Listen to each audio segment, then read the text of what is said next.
রাতের বেলা সদকা নিয়ে বের হয়, ফাওয়াদাহা ফি ইয়াদি জানিয়া, দ্বিতীয় রাতে একজন ব্যভিচারিণী নারীর হাতে সদকা দিস।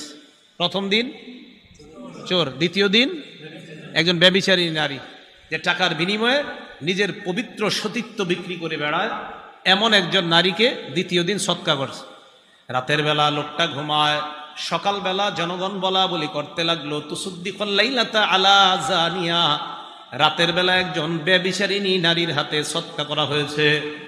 ওই লোকটা এবার আল্লাহ দিয়ে তাকায়া বললেন, আল্লাহুম্মা লাকাল হামদু আলা জানিয়া, মাবুদ তোমার প্রশংসা, আমার তো জানা নাই আমি একজন ব্যভিচারিণী নারীকে সদকা করলাম।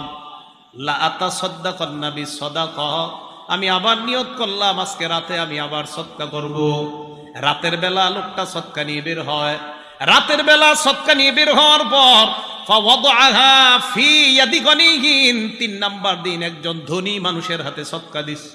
এক ধনী মানুষ রাতের বেলার টাকার টেনশনে রাস্তা